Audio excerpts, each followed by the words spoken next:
Okay, isang magandang araw na naman sa inyo mga kabutsawals. Ngayon, meron na naman tayong ibibentang beach resort. Okay, actually hindi natin binibenta, for sale po ito. At kinausap po ako ng agent na i-vlog itong kanilang resort, itong hawak niyang resort. So yan, dito po tayo sa tabing dagat. Again, this is a beachfront resort. Nag-ooperate na po ito since 2013, isa na po ito sa mga kilalang resorts dito sa Cabangan, Zambales. Barangay Lawag, Cabangan, Zambales.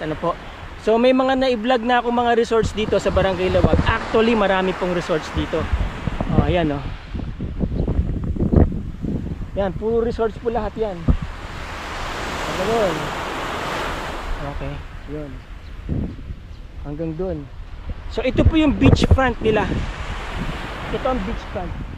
Okay, mula doon hanggang doon, tingin ko nasa around 50 meters ang kanyang frontage. Okay, ngayon may kakausapin tayo dito habang umiikot ako, si ate, ano nang name nyo? Si Ma'am Eileen.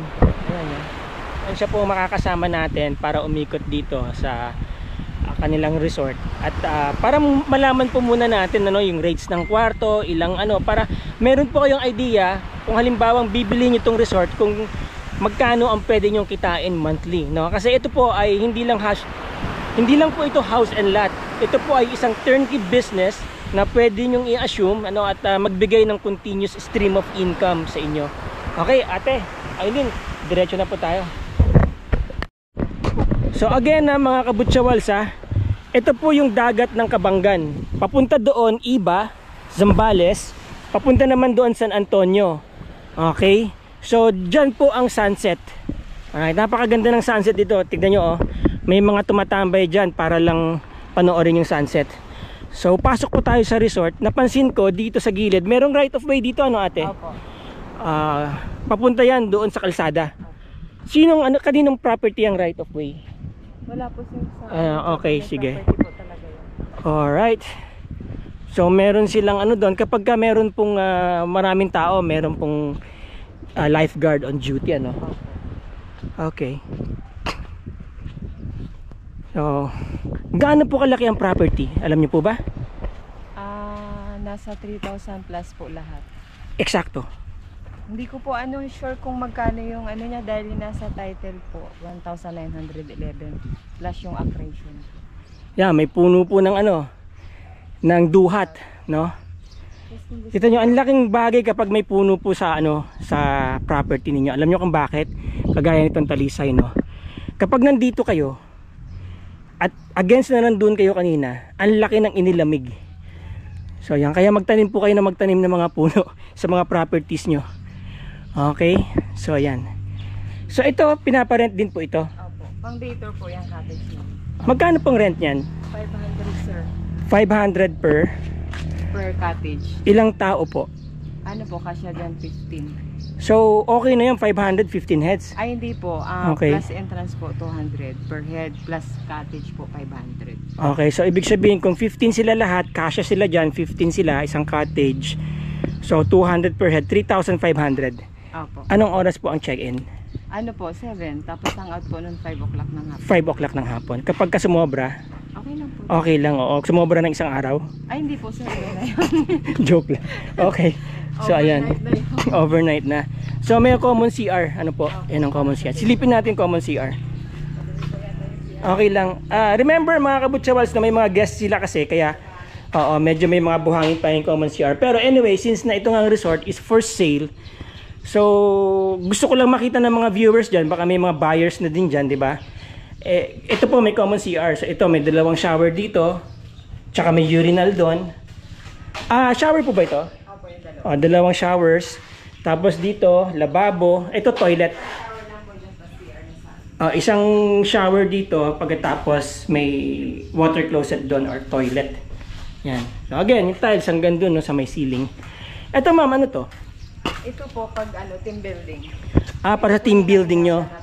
Dito sila kakain, magluluto. Okay. Magkano naman po ito na arkila?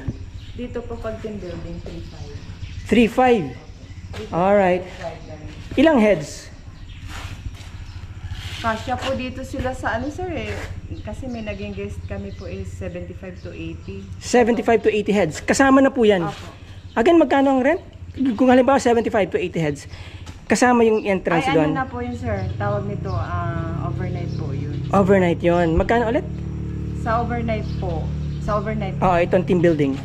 Dito po, yung rent po dito, Oo. 3.5. Ha? 3.5 po. 3.5. So halimbawa, may mga mag-aarkili kami ng rooms. Marami kami. Ito, iba pa ang bayad nito. Opo. Okay. 3.5. Overnight din po yan. Opo sir. Okay, 3.5. Tapos ilang heads ang maximum capacity? 85? Opo sir, kasama na lahat. Kasama na lahat ito. Lahat din. Okay. So ayan no, magandang magkaroon ng team building din dito.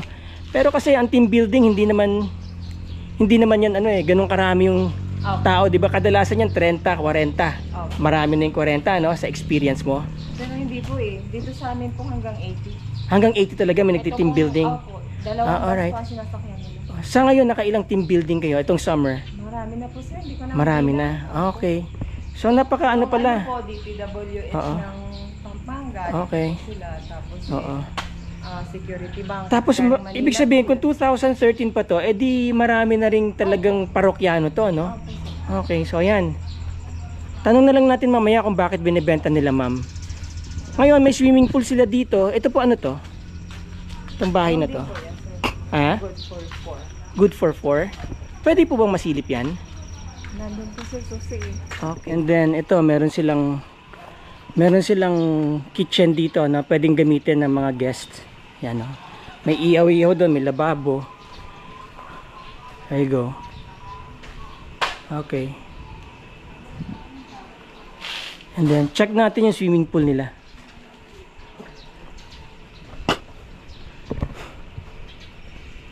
So ito po yung swimming pool. Tapos so as you see, hindi madulas ang nilagay nilang tiles. Okay, yan. Dito po 5 feet. Pababaw doon, 'di ba, ate? Hanggang leeg. Okay, so hanggang leeg, hanggang doon. And then ito 4 feet, no? So dito masarap tumambay. Dahil nakaupo lang kayo diyan sa gilid, oh. Jacuzzi ba to? Jacuzzi? May lumalabas na doon na ganon? Okay. May bakante pang space dito na pwede pa kayo mag-construct ng kung anong gusto ninyo. So actually may mga platform na po na semento doon, no? Lalagyan na lang ng structure. Pero syempre choice niyo po yan kung gusto nyong pag-iba na lahat yan, then palagay kayo ng structure. So marami pang pwedeng i-develop sa area na to. By the way, mga kabutsawals, si Ma'am Emeline. Yan. So ate, ito ano po ito? Villa po sir. Villa. Ilang rooms ang villa ninyo? 2 2 po? po. Dalawa. 2. Alright. Pwede po nating masilip. Total ano po, beach po napanggitan ni sir. Ano yung total lahat? Total lot, ano po, 13? Ate? Opo. 13 rooms? Yes. Lahat? Okay, meron tayong 13 rooms, no? So ito maganda sa villa nila, oh. Para siyang duplex. Okay. So ayan. Modern na rin ang dating niya. May lababo sa labas. Ano po ito? CR po. CR. So nasa labas ng CR. So ito po yung loob ng Ito po yung pinaka-villa niya. pinaka-villa. Ito po yung pinaka-villa, mayroon pong dalawang. May dalawang kama dito. Sa ano. Tapos, sige, akit pa tayo. So yan. Medyo makitid yung hagdan, ano? Kasi syempre, May CR sa baba, may CR din. inano na to eh. Dinesign to for maximum occupancy. Alright? Mga kabutsawals, ganyan. So may CR dito. Pag akyat ninyo, ayan o, CR. Again, kwarto, double deck bed. Kanang, And then, another bed dito. Nakaka-accommodate po siya ng 12 to 15 packs po. Alright, 12 to 15 packs ang kayang accommodation. Magkano to, ate? Ang Ang rate? po namin talaga dito, 10 packs namin. 12K. Ang 10 packs is 12K. Okay. Maximum yon 12 packs. Okay. So, minimum rate yung 12K. So, kahit na 5 sila, nirent nila to. May ano po yun, additional per head, 500. Okay. Okay. No, alright. So, yan ang view natin dyan, ha, from there. Okay. Dito rin pala yung beach dito. Tapos, naka-tiles din ang taas, no? O, yan. Itong kabila, saan ang access nito? Ay, doon po sa ano, sa baba na rin. Ganon. So, magkahiwalay sila. Ibig sabihin natin, ito lang ay Hindi pwedeng alkilahan kung ito lang. Hindi po pwede sir. Kailangan buo. Kailangan dalawa talaga. Hindi, ibig ko sabihin. Hindi. Ito lang po, up and down lang. Pero yung kabila, hindi. Magkaiba. Alright. Okay. So, ibig sabihin, itong area na to is 12,000. 10 heads. Alright. So, 24 yung dalawa. Apo. Meron kayong isang ganitong, ibig sabihin, parang may dalawa kayong villa na. Apo. Alright. Yun. Okay. Sa baba tayo. Oo. Small room. So, ilang rooms meron silang ganito? Ito po. Ito yung listahan ko. Okay. So, ito yung kanilang tinatawag na cabanas. May available na walang tao. Dalawa, okay. Check natin mga kabutsuals na. Malalaki mga aircons. So. Siguro mga 1.5 horsepower yan. So, okay. Yung design niya talagang para mayroong ventilation dito, no? Lumabas yung hangin. Yung mainit na hangin. So, meron silang 5 cabanas. Alright. Ayan, cabana, katabi, swimming pool. Ayan, oh, diba? Okay.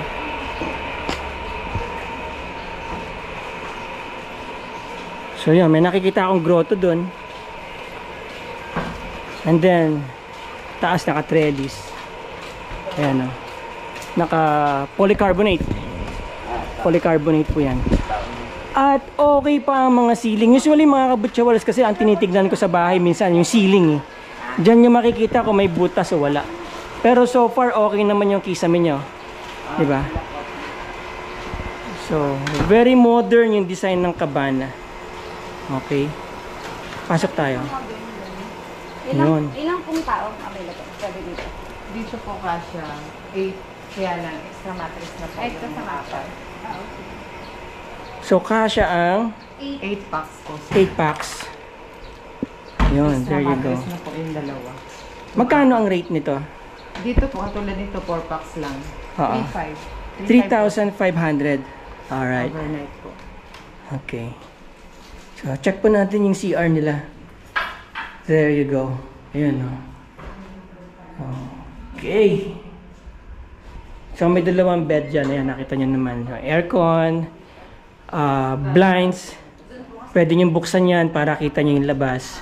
Ngayong months lang. Okay. Okay pa ang mga ano Maganda pa po yung yung condition ng mga rooms na to.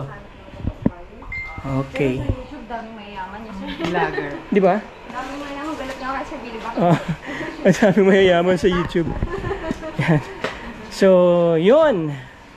So, meron silang cabanas. Meron pa ba kayo mga ibang rooms? Standard po, sir. Sa taas na po yun. Standard sa taas. Ano po ito? Kitchen po. Kitchen. Pwede nang gumamit ng kitchen. May, ibig ko sabihin, Yung room 1 po dito, pwede nilang gamitin. Okay. Kasi sila po ang malapit. Mhm. Yung sa ano naman po, 3, 4, 5. Doon sa... doon yung nakita ko doon last kanina. Okay. So, ayan mga kabutsawals, no? Yan. Ito po ang source nyo ng tubig. Ito po source ng tubig, no? Ate, source ng tubig yan. Okay. Saan po ba?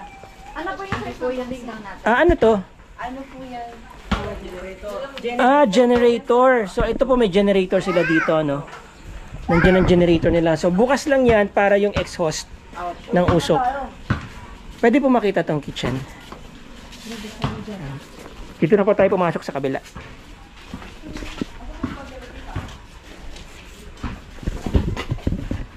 Yon, okay. So, meron parang pwede mag-sharing ng kitchen dito, no? Tapos may generator sila. Ma'am, Emeline, all in ba to? I mean, everything goes? Opo, yun lang po personal things ng owner. Ang kukunin. Alright, so yan. So most probably, iwanan na po yung generator.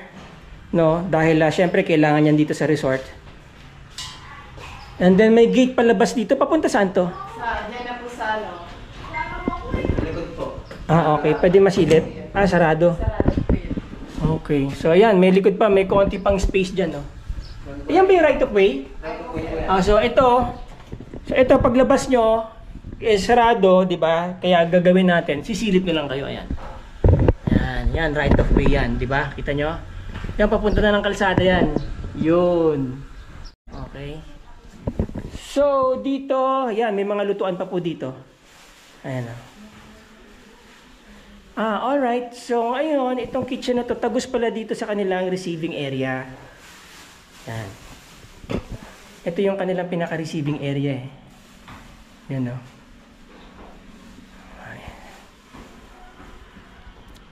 Ito ay CR. Restroom.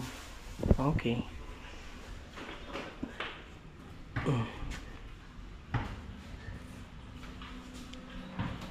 Sir, anong meron dyan? Yan po. Ay, ginagawa ko ng tindahan. Ito yung ginagawang tindahan niya. Parang, ayun. Okay. Ayun, naman ng tela. May puti-puti dyan. Yan, pwede pong gawing restaurant to, sir eh. Pwede, ito pwedeng restaurant to eh. Ito, tsaka ito, sir, Itong area na open to. na yan. Galagyan Oo. nyo na yung sliding yan. Oo. Pwede niyang gawing restaurant. Okay. Pwedeng gawing restaurant daw to. Kasi nakadikit na yun sa highway eh. Ayun sa... Ito, ano na to, no? Daan sa labas. Yes, sir, daan na yan sa labas. Di bali, makikita naman po natin. Ito, yung signage niya. Opo. Yan, so- yun, pwede... Takip pula ng tindahan. Takip ng tindahan to. Ito, tindahan to. Pag tinanggal to, yun, inaangat lang pa ganun, ano? Yes, sir. Tapos pwede na itong magkaroon ng tindahan dito. Opo. Okay, yun. Hello. Mamaya makikita po natin sa labas yan. Tignan nyo lang muna yung itsura ng loob. Ayan, no? Check po natin yung mga standard rooms. Kasi ano rin po to eh. Office po yun. Office na po ito. Ito yung pinaka-office na nila. Opo, pero... Okay. may abubo. Oo. So anyway, at least may idea lang po kayo. Nakamalapit dito siya nakadikit sa gate. May idea lang kayo kung ano yung mga bibili niyo yung structure na po, paano yung pagkaka-construct. So ayan. Ito yung gate. So ito yung office, lumalabas na pinaka-office. Pwedeng gawing office, katabi ng tindahan. And then, ayun, pwede pong waiting area yan, yung lugar na yan. Okay. And then, akyat po tayo sa taas. May mga standard room rates po sila dito. Ibig sabihin, ito yung pinakamababang rate nila ng mga rooms. Ito yung pinakamababang rate nyo ng mga rooms, no? Pang 2 packs. Alright. Okay. Ito muna tayo. Yun. Receiving din po. Okay, pwedeng receiving, pwedeng waiting area, no? Tapos ito yung parang pinaka primary room. Primary room. Dito sila, ma'am, sir. Yes. Yan, okay. So ayan, no. So ito na yung tindahan na sinasabi ko kanina. Nakaharap na siya diyan sa kalsada. May mountain Okay. view din siya sa... Tapos, ayan, no. May mountain view din. Ang ganda rin dito. Okay, ayan, no. Ang lakas talaga ng appeal kapag ka may mountain view, eh. 'Di ba? You have both worlds, 'di ba? Meron kang mountain view diyan, and then pag pumunta ka doon ng konti, meron ka ring view ng dagat. Sunset pa. Alright. So, ito ang kanilang parking space. More or less, ilang kotse kasya dyan? 1, 2, 3, 4, 5, 6, 7. Mga 8 cars kasya dyan. Mga ilang kotse po kasya dito? 8. Kaya? Hindi lang. Kaya po siya ng 10, sir. Kaya ng 10. Kaya rin po ng 50 kasi sakop po yan lahat dun. Okay. Doon po yung mga single na motor, mga riders po. Alright. So, lagi ba may mga riders dito? Madalas po. Madalas. Dito 20 car eh. Kasi kasama din eh. Opo. Kasama to, 20 cars. Parking. Okay. Cars po lahat. Oo. Kasi bus po maabot siya. Pati dito. So, yung bus, saan gumagarahe? Dito po, madalas. Dito yung bus. Kabilaan. Tsaka doon. So, ilang bus ang kaya nyong i-accommodate? Isa? Dalawang bus. Puno lahat to. So, may idea ka ba kung ilan ng total capacity accommodation? Tanong ko na lang kay Ate Alin. Ano? Okay. Check po natin yung kanilang mga standard rooms. Alright? Ang ganda ng area. O yan, no? Maganda ang pintura. Well-maintained po ang buildings. Okay? Pinturado. Wala akong nakikitang problema. Alright, ayan. Ito ang kanilang standard room. Ilang kama po ito, ma'am? Dito po sa kabila, dalawa. Dalawa. Yung iba? Sa kabila, isang single. Isang single, isang double. Alright. So, check natin. Diyan po kasi yung mga extra man. Oo. So, anyway, this is how it looks, no? Dito sa room na to. Yan. Hindi siya malaki, pero komportable ka dito. Good for 3 heads. Good for 3 heads, ano po?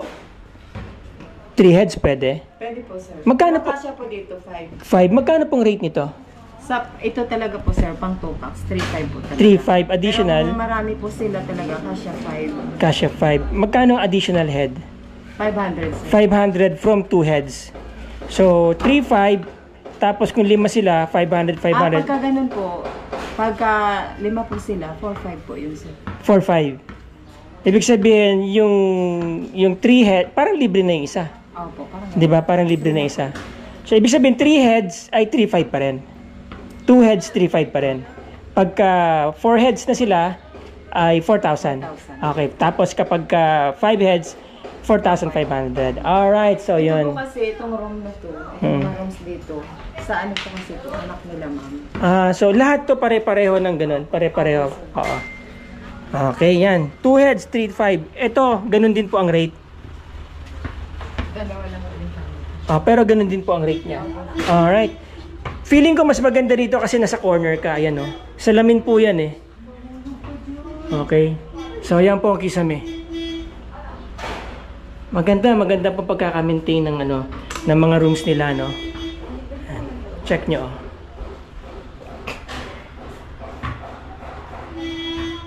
There you go. Ito po ang CR. Yun. Yun.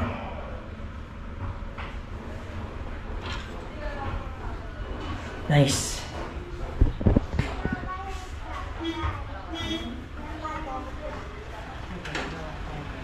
Galing na si Sir sa beach.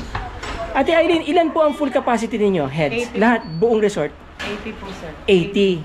Tapos, kapag ka napupuno kayo, magkano ang gross income for totality? Pag ano, a day. Ayun po, Mga 150. ay ingit lang po, sir.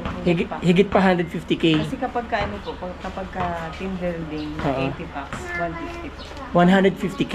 Tapos pag nagre-rent po yung buong building, di ba, meron po tayong binabayaran. Yung ba yung wedding? Event, occasions. Magkano po Mm. yung inaano? Depende rin po yung sa Oo. ano nila guest nila.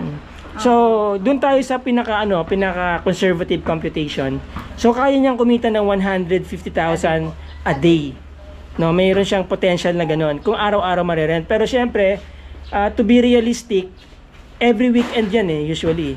Pero meron din kayong mga guest during weekdays. Opo, sir. Usually pagka weekdays po, ilang % ang occupancy? Ibig sabihin, Lahat po to, dalawang standard dito, isang nice view, tsaka dalawang villa, tapos 5 cabana. hindi, ibig ko sabihin, kapag ka mga Monday, Tuesday, Wednesday, Ay, Thursday, ano lang po yun? Friday, mga ilang Mga 3 rooms lang, 4 ganun, cabana po. 3-4 rooms kabana. Or Magkano villa. na nga kabana nyo?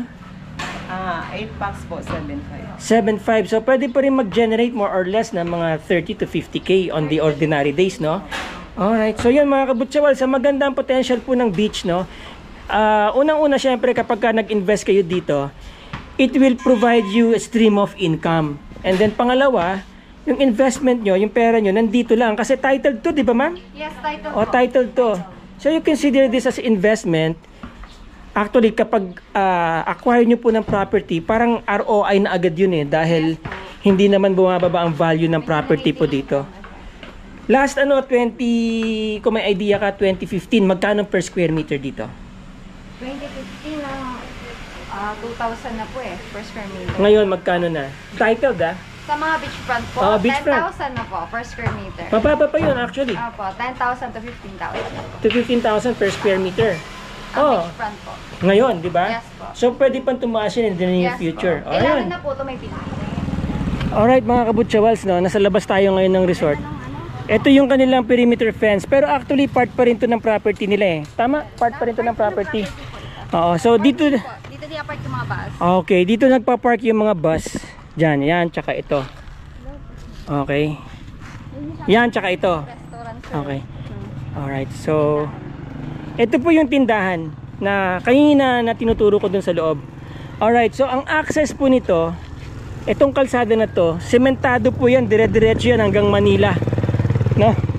Tama, hanggang Manila, di ba? Dire-diretso yan, ganyan, sementado. Wala kayong dadaan ng lubak. Okay, kita nyo, two-way lane pa yan, no? So pag dumire-diretso po kayo doon, mga resorts na rin po ang mga makikita nyo doon, mga magagandang resorts. If you remember, may mga na-vlog din po ako mga resorts dito. So dito po ngayon ang labas nyo going to Manila. About 4 hours, 4.5 hours, andito na po kayo sa resort na to. For selling of 50 million po, included na po yung capital gain tax, attorney's fee. And, Okay, there that's you sum. heard it. Opo. 50 million With generating income with po. generating income sa inyo tong resort na to. Alright, so paano yun ma'am? Negotiable pa ba yan? Yes, negotiable po. Yan, negotiable pa yon. Again, kapag ka mag-i-inquire po kayo, yan, si Ma'am Emily na makakausap nyo, i-forward ko po kayo sa kanya. Okay mga ma'am, sir, mga kabutsawals, may mga nagtatanong kasi yung reason for selling. Yung iba po kasi ayaw nilang i-divulge kung ano yung reason for selling, no? Pero dito po kasi, ang reason for selling dito, medyo nasa senior age na po yung mga may-ari. So gusto na nilang mag-retire, no? Medyo ano rin hindi rin kasi ganoon kadali mag-manage din ng resort, especially kapag ka nasa senior age ka na. But again, this resort is already generating continuous income, no? Kilala na po ito, marami na po itong parokyano, kaya hindi po kayo malulugi sa investment nyo dito. Especially kung medyo bata-bata pa kayo. Thank you again. Yeah.